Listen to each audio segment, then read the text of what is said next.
Sometimes I like for us to just concentrate on one book of the Bible. And today I'd like to be interested in concentrate on the book of Acts. If you're going to just sit down and read a book of the Bible, the book of Acts is a good one to read. Because from the title of it, it's got a lot of action in it.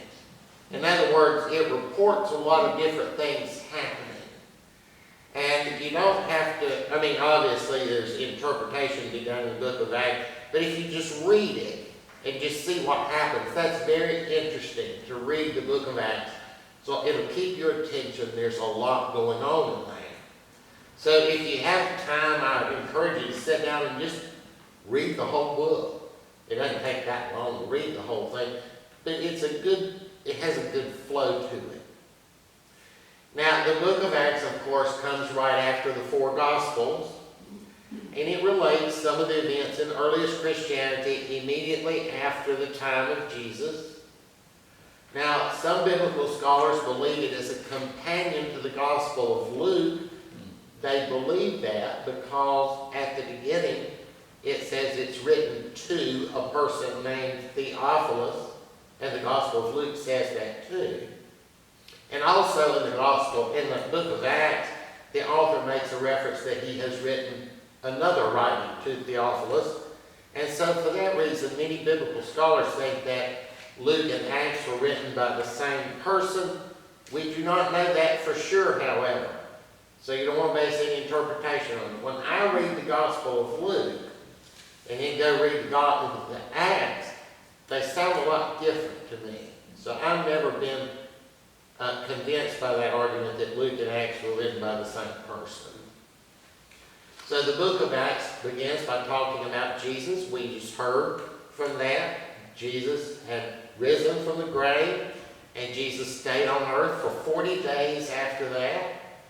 And the Gospels tell us that Jesus continued to teach and heal people. And one day, this is 40 days after the resurrection, Jesus was with the disciples. They went out to a mountain called Olivet, which is a short distance from Jerusalem. And it says that Jesus was taken up into heaven by a cloud.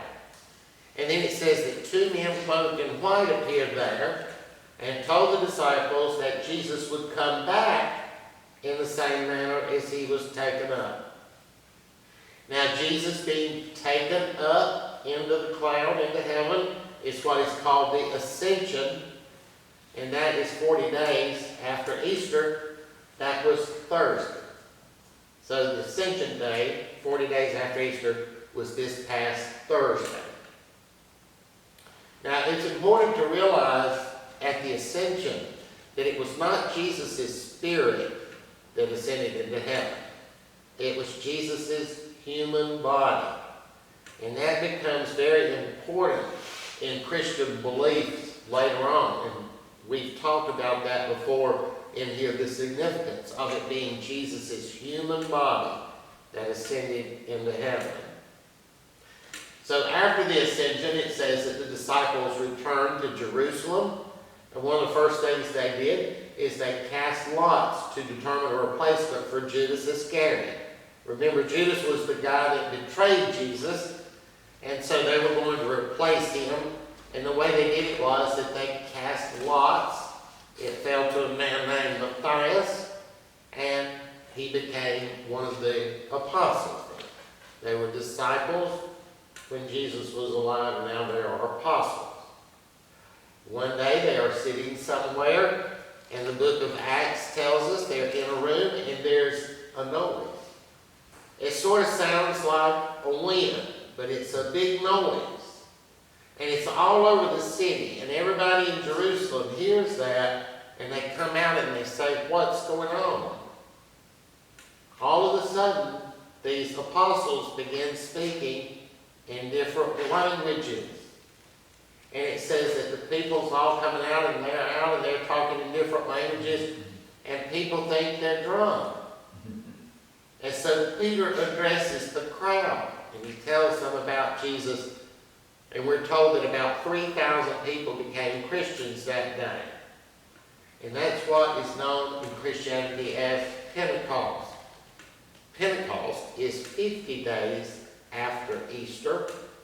It's the 7th Sunday after Easter, and next Sunday will be Pentecost. Now, Acts tells us that all these Christians back then spent a lot of their time in daily life together. They gathered together and ate together and studied together, and it says that they shared all of their possessions. And it tells us that every day more and more people became Christians. Now Peter, one of the disciples of Jesus, is the one who takes center stage in the first part of the book of Acts. In chapter 3 of Acts, we see Peter heal a lame man near the temple. And he starts telling the people about Jesus, and he gets in trouble with the Jewish leaders. Peter and another disciple named John are taken before the whole group of Jewish leaders, and they say, "Stop talking about Jesus." And then they let him go. But they don't stop talking about Jesus. They keep on. And it's interesting in the early part of the book of Acts when they tell us what the disciples were preaching. They're preaching the resurrection. They're preaching Jesus' resurrection, and through Jesus, the resurrection of the dead. Remember, they do not preach the crucifixion. They preach the resurrection. As the book of Acts moves on, we are told that the disciples had power to heal people and raise people from the dead just as Jesus had done. And just as happened with Jesus, they run afoul of the Jewish leaders. Remember, the Jewish leaders had told them earlier to quit talking about Jesus. They do not do so. And so this time, the Jewish leaders arrest them. They have them beaten, and they put him in prison. And so they put them in prison. Now after that, after Peter and John got out of prison, is the account of the stoning of Stephen. Now Stephen was an early Christian who also made the Jews mad by talking about Jesus. And he is brought before the Jewish leaders, and he's confronted. And in response, Stephen sort of goes on the attack against the Jewish leaders. And he gives a long speech in which he tells the Jewish leaders, "Look, you people are always on the wrong side of God. Your forefathers have always been on the wrong side of God. You people have always been against God." And so the Jewish leaders get mad and they stone Stephen and kill him. And Stephen is known as the first Christian martyr. A Christian martyr is someone who was killed for being a Christian. Now the Jewish leaders are dead set against Christianity. They are killing Christians. And this apparently has some effect, because the book of Acts tells us that a lot of people quit talking about it. Many people hushed, but a few continued talking about Jesus. We see Christianity is not making much headway among the Jews. But something significant happens at the stoning of Stephen. It is at the stoning of Stephen that we meet a young man named Saul. Saul is there, and it says that he holds the cloaks of the people who stoned Stephen. And then we see Saul going around trying to stamp out Christianity. He's going around to different cities, and he's finding Christians, and he's having them thrown into jail. One day he's going to Damascus. And on the road to Damascus, Jesus appears to him and says, "Saul, why do you persecute me?" Saul is blinded by the light. And Jesus tells him to go into Jerusalem. And there he will be told what to do. And so the men that are with him lead him to Jerusalem. Jesus appears to a man named Ananias and tells him about Saul. Tells him to go to Saul, and Ananias does that. Saul receives his sight back, and Saul is baptized, and he begins preaching about Jesus. And this infuriates the Jewish leaders, because Saul used to be one of them. And here he's a turncoat now. and he's preaching about Jesus. Now the scene switches back to Peter. Peter heals people. We see Peter raise a woman from the dead. He receives a vision. And this vision tells him that the message of Christianity is not just for Jews, but it's for all people. And Peter goes to the other disciples and apostles with this vision. It says the message of Christianity is not just for Jews, it's for all people. A lot of them don't like that. No, they came from an exclusive religion. Judaism is an exclusive religion. That simply means that the Judaism believes that these people are the only people in the world God cares about. God does not care about other people. So some of these Jewish Christians in Jerusalem have trouble accepting the fact that non-Jews are accepted as Christians. Now the scene switches back to Saul. And now we see him being called Paul. And he is with a man named Barnabas. They go around preaching about Jesus. And now we come across the king Herod. And Herod is killing Christians. And this actually makes it possible to date when the book of Acts is talking about, not when it's written necessarily, but the time period it's talking about. We know that Herod only ruled from the year 41 to 44. So this guy only ruled for those years. Herod, you see, is a Jew, and he's killing Christians. This pleases the Jews. He arrests Peter, but an angel lets Peter out of prison. Now we go back to Saul, or Paul. The names are used interchangeably. In the first part of the book of Acts, there is some disagreement whether Paul changed his name or whether he went by two names and Saul was used first and then Paul second. No one knows. But we see Paul and Barnabas go to Antioch. They go to a synagogue there. A synagogue is just somewhere Jews meet to worship and hear the scripture. Paul talks to them about Jesus. Some are receptive, others are not. And we see them go out to different places talking about Jesus. Some are receptive, some are not. And in general, Paul begins to become very discouraged. He's going around to all these Jews, and he's trying to tell them about Jesus, and they won't have anything to do with the message of Jesus. They finally end up in a town called Iconium. Then they go to Lystra, and then a group of Jews from Iconium come to Lystra, and they go stone Paul. They stone Paul, they drag his body outside the city, and they leave him there for dead. But unbeknownst to them, Paul is actually not dead. He recovers from that, and he and Barnabas go on preaching about Jesus. As they do that, they notice that the Jews are not open to the message of Jesus. It is the non-Jews that are open to the message of Jesus. And this creates problems with the Jewish Christians in Jerusalem. Paul and Peter have a big disagreement.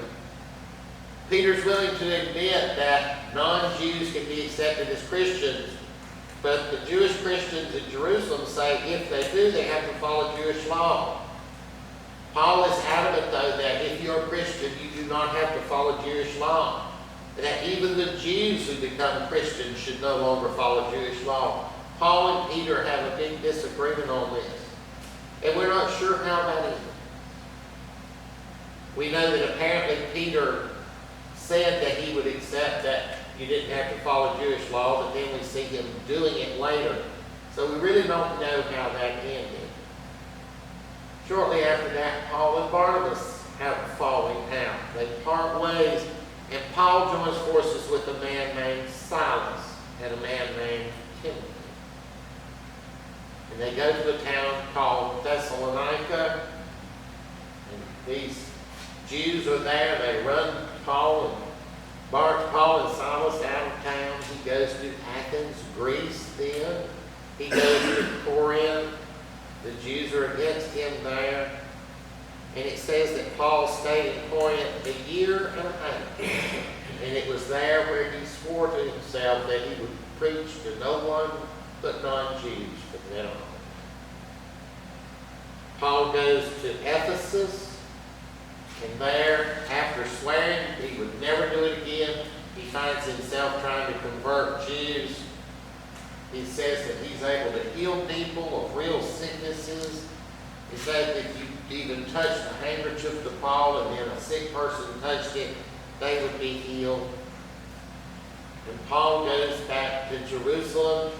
And remember, there's controversy there because they don't like the fact that he's preaching to non-Jews and telling people they don't need to follow Jewish law. A mob grabs Paul there and tries to kill him, but soldiers intervene and stop them. And so the governor gets involved and says, "What's going on?" And Paul tells him. And the Jews say that Paul is not fit to live. See how this mirrors what happened to Jesus? One of the soldiers speaks up and he says, "You better be careful about what you do to this man because he's a Roman citizen." As a Roman citizen, people have rights that they did not have if you were not a citizen. The governor asked Paul if he is a Roman citizen, and he says yes. And so they have a group assembled there.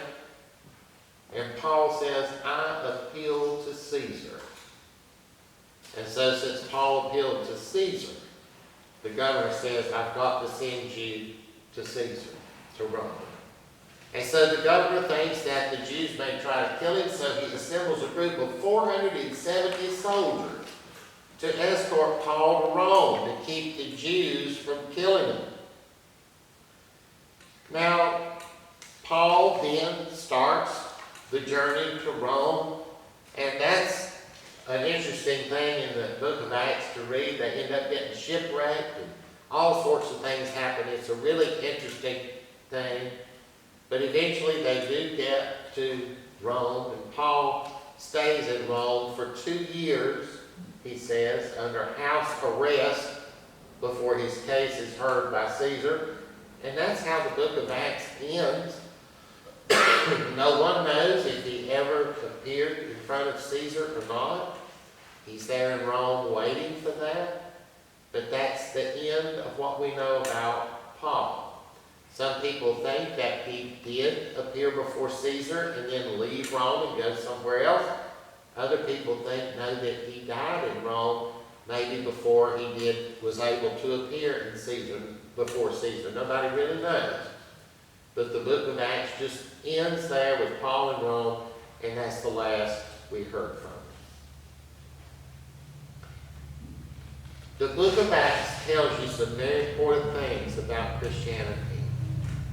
Remember when we started in Acts, Peter was the main character in there.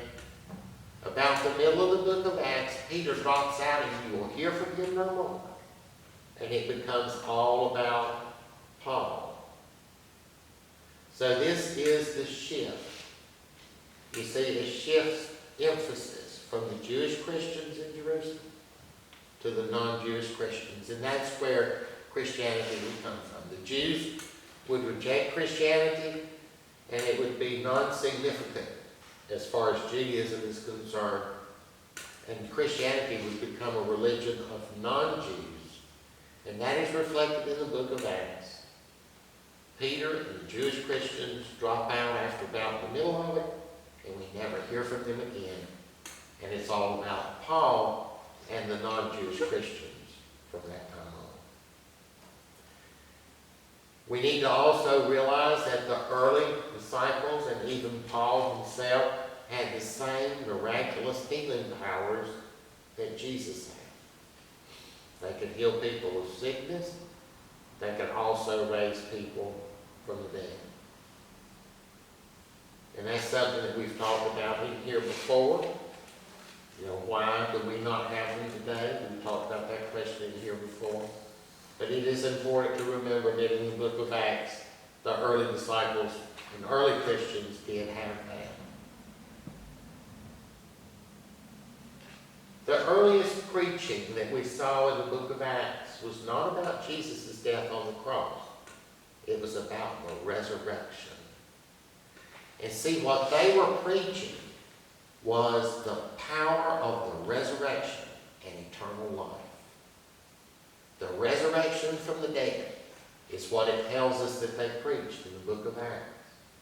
And so that was the key message of Christianity in its earliest days. The resurrection from the dead. That was the key message. And we also saw Christianity, as we said, separate from Judaism. At first, people tried to fit Christianity in with Judaism. And then it became obvious that you could not do that. What we see in the book of Acts is we see the religion of Christianity becoming a message to everyone, everywhere, to the uttermost ends of the world. The message of the resurrection of the dead through Jesus. It is a message of life. In the end, that's what Christianity is really all about. It's not about sin. It's not about forgiveness. It's not about any of that. The message of Christianity is about life. It is about the defeat of death. It is about the resurrection from the dead. And the book of Acts makes that plain to us. And I hope that sometime this week, if you have time, you can just sit down and read through the book of Acts. Even if you can't read through the whole thing at one time, you can read through it maybe in 2 or 3 sittings. But just sit down and read it. And don't labor over every verse and all. Just read it just like you were reading a regular book. And just see the flow of it. A lot of times in the Bible, when we read it, we get so concerned with trying to figure out what these 3 words mean that we miss the flow. And so just get the flow of the book of Acts.